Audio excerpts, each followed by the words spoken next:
And we're joined now by Amos Hochstein. He was a former Biden White House senior energy advisor and Middle East negotiator, and he's now managing partner at the investment firm TWG Global. Good to have you back here. It's great to be here.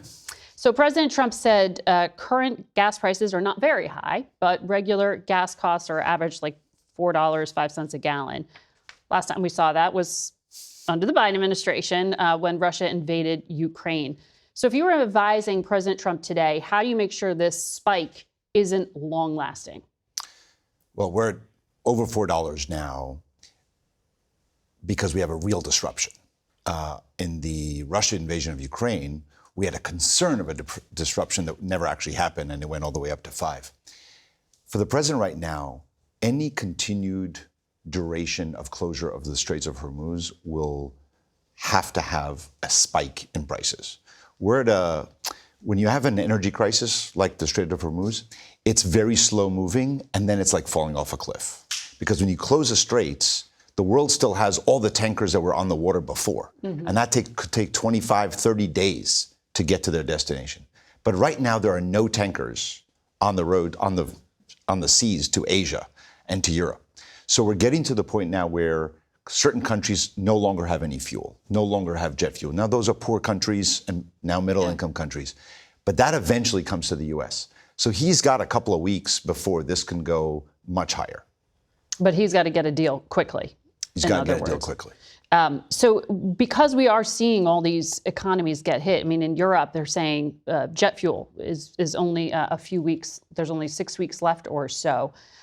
Secretary Bessent said he expects a price drop sometime between June and September. Is that realistic? I think right now what they're doing in the administration is saying things further out. So to say, okay, we'll deal with that in June. If we get to June and prices are high, we'll say it's August to November. They're trying to talk the markets down. They're talking the markets down. As if the straits are closed, you talked about Europe. Certain Asian countries are already canceling flights. They don't have any jet fuel. They're running out, and probably 2 to 3 weeks at most before large parts of Asia.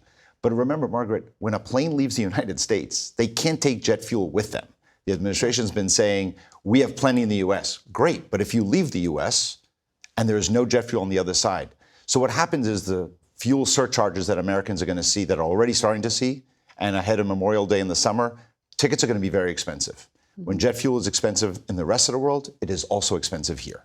And we saw Spirit Airlines really struggling under that with the bankruptcy issue. Let me ask you about your Mideast experience here. In July 2024, Secretary Blinken claimed Iran was 1 or 2 weeks away from having enough fissile material breakout capacity to eventually make a weapon if Iran had decided to do so. There were indirect negotiations that the Biden administration did, but it went nowhere. So when President Trump argues that he did when no other president would, is it just simply that the bill was coming due and it fell on his watch? I do think there's a certain element to that. And that's why I was supportive of President Trump joining in June to take the strikes that we had thought internally in the Biden administration we may have to take if there was a second term. We thought that the spring, summer of 2025 was probably, we may have to be there in the same place. And we did war games. We did some practice runs on what it would look like to look into it. And because that may have had to happen under our watch as well. But he said we obliterated their nuclear program. The question then is not about what he did in June. This war we were in now did not attack the nuclear facilities again. This was not about the nuclear. So the question now becomes, can you do a deal with the Iranians? And the maximalist positions that both sides have are right now very far apart, despite all the rhetoric that we're almost there or we are there, but if we're not there, we'll bomb the hell out of them. Right, or who knows who's going to show up or not show up from the Iranian side to negotiate with. I thought that was interesting that the ambassador acknowledged that. Well, look, Margaret, when you have a negotiation that's being done loosely, right, phone calls and no real paper, you get to a point where Iran says Lebanon was included. The U.S. says, no, it wasn't. The Iranians say, we're opening the straits because it's completely open. And the Americans say, no, the blockade is staying. If there's no paper, no serious negotiation on this, and we're trying to do it really quickly to assuage markets, then you get to these misunderstandings, and now we're in a worse position. This is a very serious issue, And I think it shouldn't take just 3 days to do a nuclear deal. It's really, really critical. Right. But if the straits are not opened soon, the leverage that they have, and my concern is no matter how the war ends, the Iranians now have a card they never had before in practice. In theory, we knew they can close the straits, but they never did. And now for the foreseeable future, they have this card against us and against their neighbors. Why do you think President Trump isn't deploying his top diplomat, his national security advisor? Why aren't we seeing Secretary of State Rubio leading on this? I mean, that's a mystery that I think many in the region and around the United States are asking. Why is this not being run by the Secretary of State, who's also his national security advisor? Maybe the Secretary of State doesn't believe that this is the right approach. I don't know. You have to ask him if you can get him to answer that question. But we would love for him to join us. I'm sure you would. But that's a real mystery. Look, Vice President of the United States is. But does it show? When you're going to the negotiating table, the vice president going is important because the last two times Witkoff and Kushner showed up with the Iranian delegation, the talks fell apart. In fact, they ended in bombing. So you need someone who wasn't there the last two times it failed, right? And you need someone who is senior enough that the Iranians believe speaks for the president. So I think that it's important that the vice president or someone go.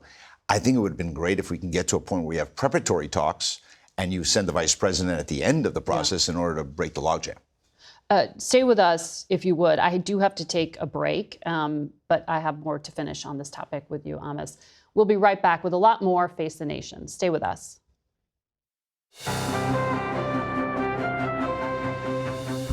Welcome back to Face the Nation. We return to our conversation with former Biden advisor Amos Hochstein. I want to pick up on Lebanon. You brokered that 2024 ceasefire in Lebanon. On Friday of this past week, we saw the president announce 10 days of pause to halt the fighting between Hezbollah and Israel, which is basically linked to the big deal he really wants to get to with Iran. What do you make of this truce?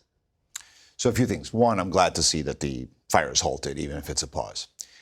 The worrisome part is that it was seen as a ceasefire that was brokered by Iran by insisting on a Lebanese ceasefire before they would show up to talks in Pakistan. That's a disaster because the one thing we have always been emphasizing, Iran does not control Lebanon. It has none of their business what happens in Lebanon. Hezbollah has been unmasked in this conflict over the last couple of years as not really a Lebanese fighting organization or terrorist organization as they claim, but rather they said we are doing this at the behest of the Iranians. And so allowing the Iranians to dictate terms is not a good thing. However, direct talks between Israel, even at the lower level, at the ambassador level, is a good development. Most of the Lebanese people want to see a lasting ceasefire. Even if they don't want to see a peace agreement, they want to see end of conflict.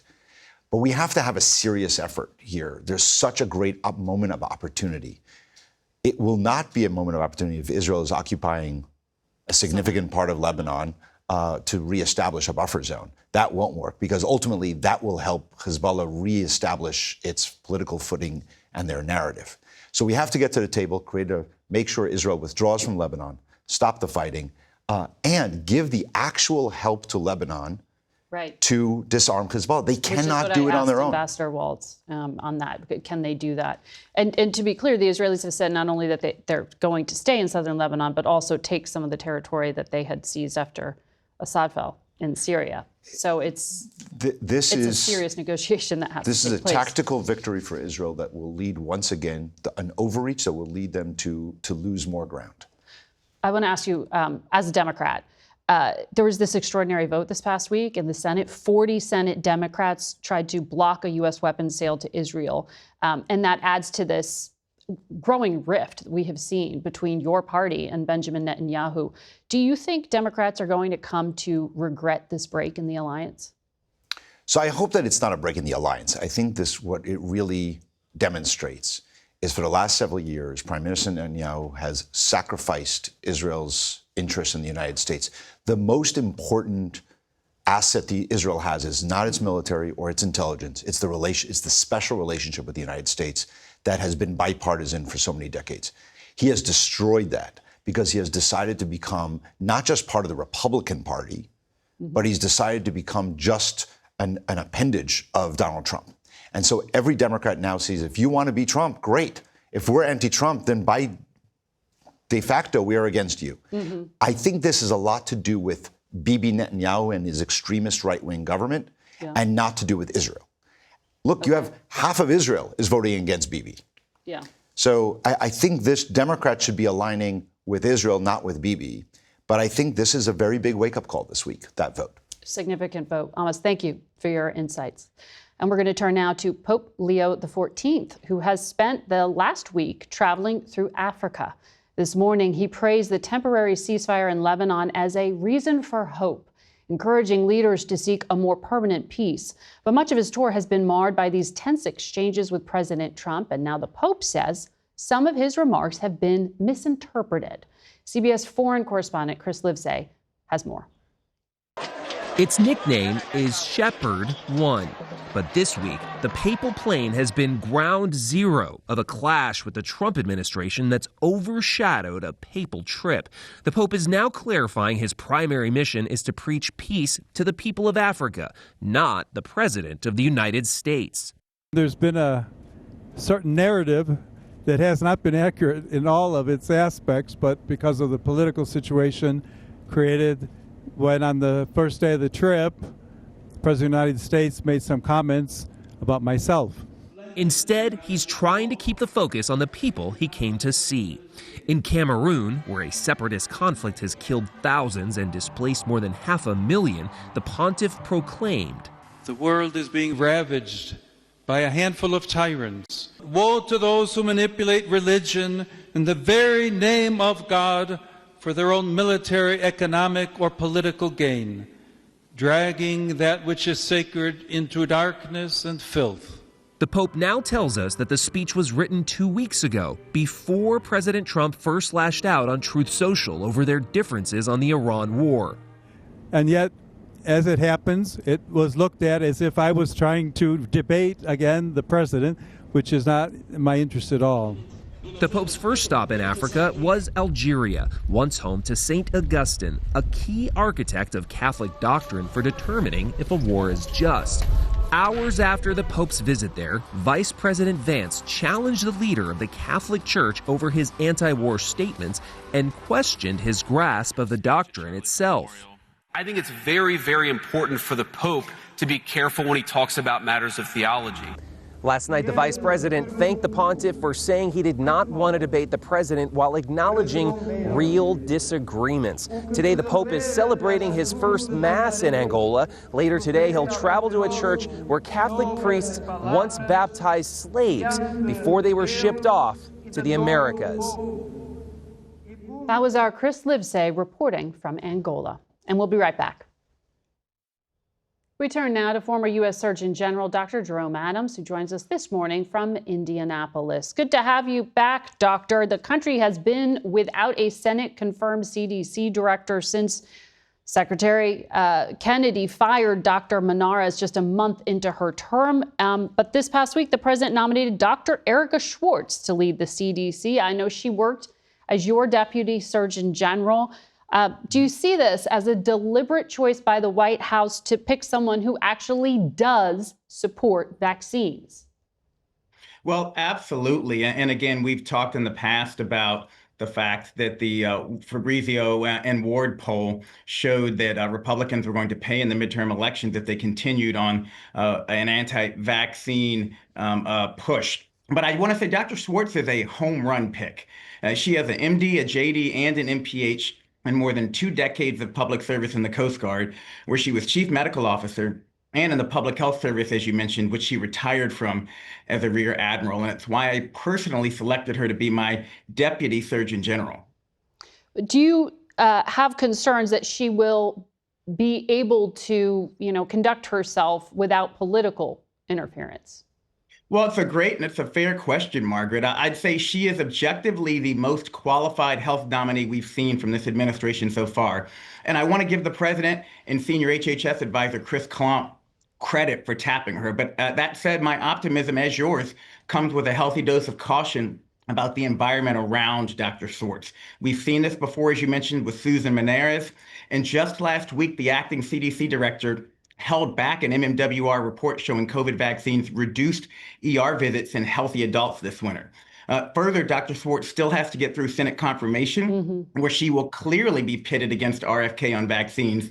And recent history tells us if she's confirmed, she will be under real threat to follow ideology over evidence in what is a vaccine skeptical HHS, while also confronting a growing measles outbreak, low CDC morale, and ongoing DOGE cut impacts. Well, the secretary will be before Congress again this week. You mentioned measles. The U.S. is already at over 1,700 measles infections in the first 4 months of this year. We did know that when Secretary Kennedy was under oath this past week, he seemed to change his rhetoric around the MMR vaccine. That's the vaccine that prevents measles infections. Take a listen. Can you tell me, can you tell all of us, is the MMR vaccine safe and effective? Yes or no?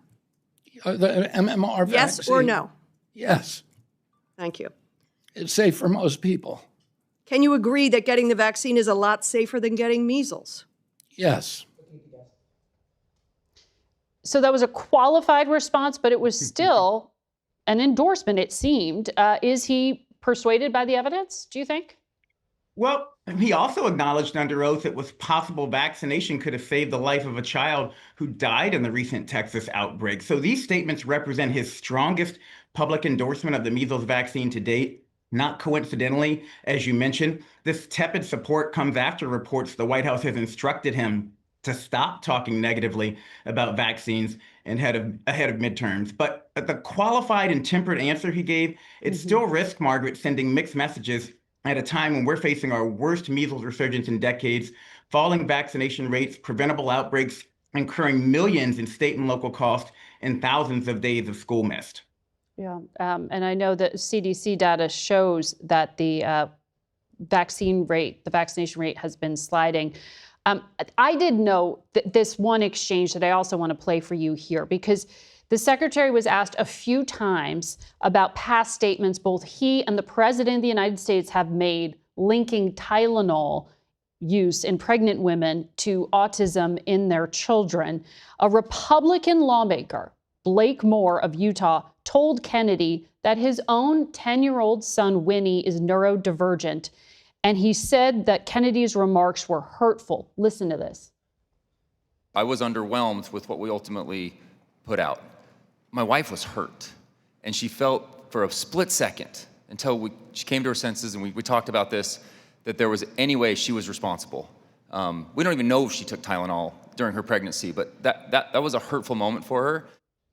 But on this, Kennedy did not give ground. He is still saying that studies showing there is no linkage are, quote, garbage. What is the reality? Well, the reality is that for pregnant women dealing with fever or significant pain, Tylenol remains one of the safest and most studied options we have. And suggesting otherwise without evidence is dangerous. It's irresponsible, and as you heard the congressman say, it is extremely stigmatizing towards parents and risks real harm to moms and babies. The science moves forward with data, not with dogma and with dismissal. And the garbage he was referring to was a Danish study of 1.5 million children that came out. And it presents clear, high-quality evidence that pregnant women who use Tylenol do not have an increased risk of autism. In fact, in that study, they had a lower risk of autism.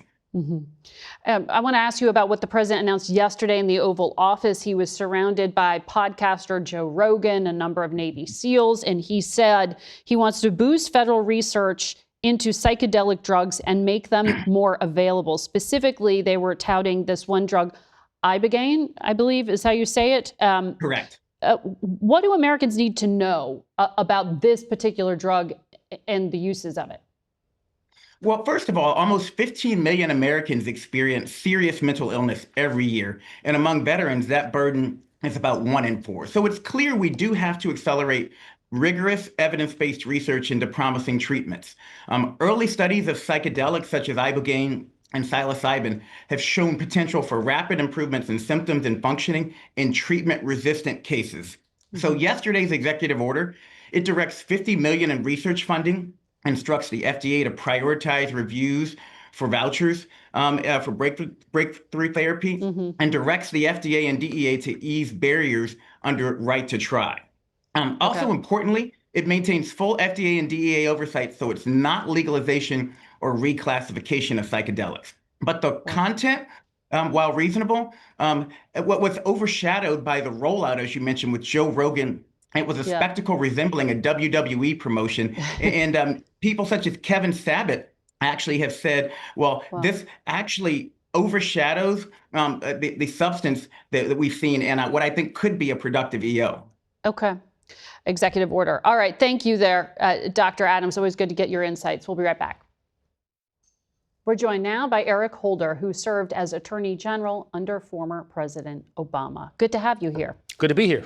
So you've been working on redistricting. You're chairman of the National Democratic Redistricting Committee. Voters out in Virginia are set to make this decision about redrawing districts in a way that would advantage Democrats. As I understand it, it's not just you, it's former President Obama, it's the governor of Virginia, all pushing for this, saying that this gerrymandering will restore fairness. But how is drawing a map along partisan lines, how is that not just stacking the deck? How is that about fairness? Well, you have to look at this in its totality. This is really a national fight. It's not a fight only about Virginia. And when the president told Governor Abbott in Texas, I needed 5 additional seats in the House of Representatives, there had to be a response to that. And the governor in California decided, all right, we'll ask the people of California, do you want to respond to what has happened in Texas? We're asking the people of Virginia, do you want to respond to what's happened not only in Texas, but in Missouri as well, and in North Carolina as well? And what we're trying to do is come up with a system whereby the people actually decide what's the composition of the House of Representatives so that it can be an effective check on this president. So what Virginia is doing, what California did, is only in response to that which Republicans started in Texas. But in Virginia, there already was a bipartisan commission that was set up to do these things. I mean, that sounds fair, bipartisan commission. So by holding this referendum and changing the maps, I know you said that this is just a temporary measure. How do you guarantee that this is temporary and that this doesn't keep happening? Right. Well, the measure itself says that it is time limited. It is only for this cycle, an additional cycle, and after the census. That could be changed again. No, right? Well, no, that's nothing that we would be pushing. We need to deal with the crisis that we have right now, come up with a way in which we deal with that crisis, and then get back to the redistricting commissions in California and in Virginia. And one thing that I think is really important to understand is that the people have the ability to make this decision in Virginia as they did in California, as opposed to it being imposed upon them in Texas and in Missouri and in North Carolina, which proved to be wildly unpopular. But Republican politicians ignored the will of the people in those states and put in place these mechanisms. But if we put this another way, I mean, look at all the headwinds the president's party is facing right now. We've been talking about the war and the energy costs that go along with it. Historically, the president's party doesn't usually do well in the midterm races. So why do Democrats need to do this? I mean, it sounds like it's acknowledging that the Democratic Party can't win on its own, that it has to go through these measures. The Democrats can certainly win if it's a fair fight. And the question I have... It wasn't going to be a fair fight in Virginia? No, it wasn't going to be a fair fight nationally if you try to steal seats in Texas, in North Carolina, and in Missouri. And so the question I have for people who are critical of that which we're doing is, what were we supposed to do? Nothing? Just allow them to try to stack the deck, to try to steal seats? And all we're trying to do is meet them and try to make the system as fair as it possibly can be. And that's all that this is about. And it's temporary, and it is also something that the citizens have the ability to say yes or no to. Well, I don't have to explain to you the negative parts of gerrymandering because you have talked about it for years and years. I mean, we looked back at some of your quotes. You said it puts in place governments that don't reflect the policy desires of the American people. In 2019, you said it leads to gridlock. It leads to lack of compromise because it caters to the extremes of the party. You said, I don't stand for gerrymandering for Democrats. So practically speaking, aren't you endorsing all these things now? I mean, how does the situation get better? How do people lead to compromise now? Well, we have to deal with this crisis that is in front of us and that the Republicans put before the nation. Once we get past this crisis, we can get back to that which I've been fighting for since 2017, which is fairness. But we have to, if we want to get to that fairness fight, we have to save our democracy now. And I'm not being hyperbolic or alarmist. If we don't respond to that which they are trying to do, we could lose our democracy and not have the ability to get back to that fairness fight. The Supreme Court upheld the actions in Texas. Right. Supreme Court upheld the actions in Texas as well as in California.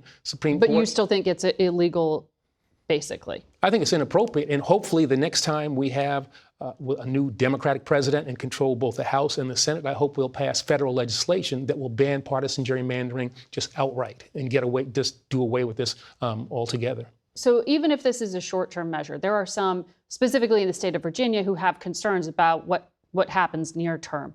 There was an op-ed written by Philip Thompson. I'm not sure if you saw it. He's the executive director of the National Black Nonpartisan Redistricting Organization. And he said that specific to Virginia, the redrawn map fails to consolidate Black political influence despite the fact that Black voters form a critical component of the Democratic leadership and voting bloc in Virginia. And he raises this question, what's in this for us? If you need to get people out there excited and voting, how do you respond to something like that? That's simply untrue. That is simply untrue. And what I would ask whoever that gentleman is, do you think that another 2 years of unchecked Trump power is in the best interests of African Americans in this nation? No. The answer to that is clearly no. And so we have to look at this not, again, only on a Virginia scale, but what is going on nationally. And the impact of having a positive vote in Virginia will be to put in place, help put in place a check on which the Trump administration has been doing. Mr. Holder, thank you so much for your time. Thanks for having me. We'll be back in a moment. Americans are accustomed to hearing biblical terms from the pulpit on Sunday, but these days they're frequently invoked from the Pentagon podium. And pray with me, please. This past week, Secretary of War Pete Hegseth said he's frustrated by journalists scrutinizing America's Middle East war and invoked scripture, comparing journalists to the ancient Jewish scholars who opposed Jesus. You see, the Pharisees, the so-called and self-appointed elites of their time, they were there to witness, to write everything down, to report. But their hearts were hardened. Even though they witnessed a literal miracle, it didn't matter.